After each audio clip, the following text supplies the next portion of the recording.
Hai teman-teman, apa kabar kalian hari ini? Semoga kalian sehat selalu ya.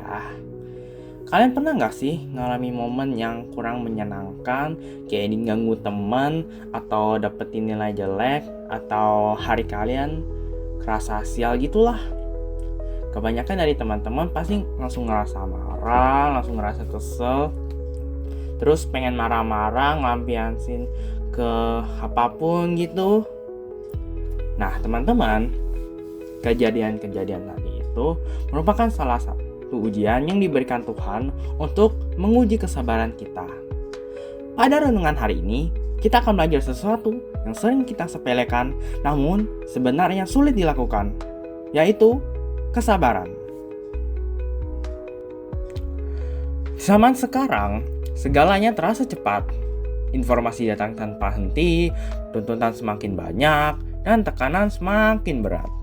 Akibatnya, banyak orang yang mudah tersulut emosi. Masalah kecil mulai jadi masalah yang besar, dan kesalahpahaman berujung pada pertengkaran hingga konflik. Emosi yang tak terkendali sering memberikan dampak yang buruk, seperti melukai orang lain, rusaknya suatu hubungan, dan juga menyakiti diri sendiri. Sebab itu, kesabaran bukanlah tanda kalau kita lemah, tapi menjadi tanda kedewasaan dan kekuatan hati. Kesabaran adalah kemampuan untuk tetap tenang meskipun hati sedang bergejolak. Dalam Amsal 16 ayat 32 ditulis, orang yang bersabar melebihi seorang pahlawan. Orang yang menguasai dirinya melebihi orang yang merebut kota. Lalu pada Amsal 15 ayat 18 ditulis, si pemarah menimbulkan pertengkaran, tetapi orang yang sabar meredakan pembantahan. Pada ayat pertama dijelaskan bahwa orang yang sabar merupakan orang yang dapat menguasai dirinya dengan baik. Dia tidak akan marah atau kesal ketika dihadapkan dengan situasi atau kejadian yang membuatnya terganggu. Pengendalian diri yang baik itu lebih penting dan lebih hebat daripada kekuatan fisik. Sehingga orang yang hebat adalah orang yang bisa bersabar dan mengendalikan dirinya dengan baik. Lalu pada ayat kedua, orang yang selalu marah atau kesal akan selalu menimbulkan pertengkaran, bahkan konflik yang tak akan pernah selesai. Sementara orang yang sabar ibaratnya adalah pemadam kebakaran yang memadamkan situasi yang tegang akibat pertengkaran. Sementara apinya adalah si pemarah tadi yang menyebabkan pertengkaran yang membuat situasinya menjadi memanas dan pecah menjadi konflik. Kedua ayat ini mengajarkan kita untuk menjadi orang yang bisa mengendalikan diri dan sabar dalam menghadapi masalah. Di zaman sekarang, mungkin kita berpikir orang hebat itu yang kuat, yang berani, atau yang paling menonjol. Tapi firman Tuhan justru berkata sebaliknya. Orang yang bisa mengendalikan diri, itulah orang yang paling hebat dan juga paling kuat. Sekarang, mari kita bertanya pada diri kita sendiri. Apakah selama ini aku mudah terpancing emosi? Apakah aku sering menyakiti orang lain karena kemarahan?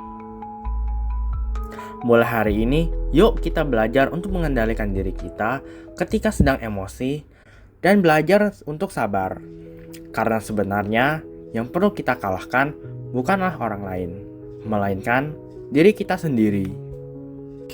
Teman-teman, sekarang mari kita siapkan hati kita untuk memulai doa. Dalam nama Bapa, Putra, dan Roh Kudus. Amin. Selamat pagi ya Tuhan, terima kasih atas hari baru yang cerah ini. Terima kasih karena pada hari ini kami boleh diberikan nafas kehidupan dan kesehatan untuk menjalani aktivitas dan kegiatan kami. Terima kasih juga karena kami dapat mendengarkan firman-Mu dan mendapatkan pelajaran hidup yang sangat berguna bagi kami. Ya Tuhan, kami sadar bahwa selama ini kami memiliki banyak sekali kekurangan, terutama dalam bertutur kata, bertindak, dan bersikap. Kami sadar bahwa kami tidak mampu mengendalikan emosi kami ketika ada sesuatu yang tidak mengenakan atau mengganjal pada diri kami.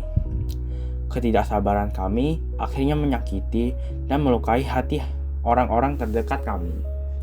Maafkan kami ya Tuhan, namun kami ingin berubah. Bantulah kami ya Tuhan, agar kami dapat menjadi lebih sabar dan dapat mengendalikan diri kami, sehingga kami tidak menyakiti orang lain dan diri kami sendiri. Ingatkanlah kami juga bahwa kekuatan sesungguhnya bukanlah saat kami meluapkan emosi dan ingin mengalahkan orang lain, tetapi saat kami mampu menahannya dengan sabar. Bentuklah hati kami menjadi hati yang lembut, penuh kesabaran, dan kasih sayang pada sesama. Terima kasih ya Tuhan. Amin. Dalam nama Bapa, Putra, dan Roh Kudus. Amin.